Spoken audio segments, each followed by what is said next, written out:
APAAR ID నమోదులో జనన ధృవీకరణ పత్రంలో చేర్పులు మార్పులు చేసే విధంగా చర్యలు చేపట్టినట్లు Kakinada corporation health officer doctor Prithvi Charan పేర్కొన్నారు. కాకినాడ బాల్భవన్లో జనన ధృవీకరణ పత్రం చేర్పులు మార్పులు కోసం ప్రత్యేక కౌంటర్ను ఏర్పాటు చేస్తారు. ఈ సందర్భంగా హెల్త్ ఆఫీసర్ పృథ్వీచరణ్ మీడియాతో మాట్లాడుతూ ప్రతిరోజు 300 మంది దరఖాస్తులను పరిష్కరించడం జరుగుతుందని తెలిపారు. రాత్రి సమయంలో కూడా సిబ్బందిని ఏర్పాటు చేసి వచ్చిన దరఖాస్తులను తక్షణమే పరిష్కరించే విధంగా చర్యలు చేపడతామన్నారు.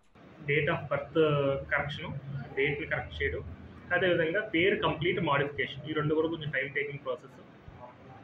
అదేవిధంగా ఇంకొకటి కొంతమందికి అసలు బర్త్ సర్టిఫికేట్లే లేకుండా ఉన్నారు ఇంతకాలం కూడా. అలాంటిది మళ్ళీ మేము మా దగ్గర ఎన్ఈఎస్సి నాన్ అవైలబిలిటీ సర్టిఫికేట్ తీసుకుని అది మళ్ళీ సచివాలయం అప్లై చేసుకోవాలి. ఆర్డీఓ ప్రొసీడింగ్స్కి అప్లై చేసుకుంటే ఆర్డీఓ గారి ప్రొసీడింగ్స్ రాగానే ఆ ప్రొసీడింగ్స్ని బేస్ చేసుకుని మళ్ళీ మేము బర్త్ సర్టిఫికేట్ని ఇష్యూ చేయడం జరుగుతుంది. సో ఈ ప్రొసీజర్ అంతా కూడా ఎంత స్పీడ్గా చేసుకున్నాం మనకి ఒక 20 to 25 days వరకు టైం పడుతుంది, ఎందుకంటే 2 ఫీల్డ్ ఎంక్వైరీస్ ఉంటాయి. సో ఇదొక ఇష్యూ.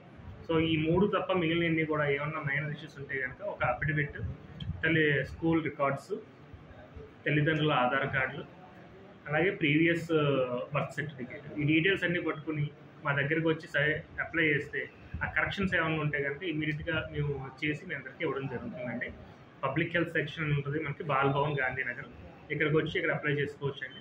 అదేవిధంగా ఎన్ఈఎస్సి నాన్ అవైలబిలిటీ సర్టిఫికేట్, ఎవరికైతే అసలు డేట్ ఆఫ్ బర్త్ సర్టిఫికేట్ లేదో, సంవత్సరం దాటిందో వాళ్ళందరూ కూడా ఎన్ఈఎస్సికి అప్లై చేస్తే ఎన్ఈఎస్సికి మనం పైన సచివాలయంలో అప్లై చేసుకోవచ్చు. అది మళ్ళీ ఆర్డీఓ ప్రొసీడింగ్స్ పూర్తి చేసుకుని మన దగ్గరికి వస్తుంది. అది కొంచెం టైం టేకింగ్ ప్రాసెస్. సో ఎవరు కూడా కంగారు పడకండి, ఈ సర్వీసెస్ అయితే మేము ఫుల్ ఫ్లెడ్జ్డ్గా అందిస్తున్నాం. ప్రజెంట్ పోర్టల్లో కూడా ఏ విధమైన ఇష్యూస్ లేవు. మన సాఫ్ట్వేర్ హెవీ లోడ్ పట్టడం కానీ సర్వర్ అంతా బాగా వర్క్ చేస్తుంది. సో వర్క్ పెండెన్సీ లేకుండానే ఇక్కడ నైట్ టైం కూడా స్టాఫ్ని పెట్టి ఒక డ్రైవ్ మోడ్లోని కరెక్షన్స్ అన్నీ కూడా టేకప్ చేయడం జరుగుతుంది.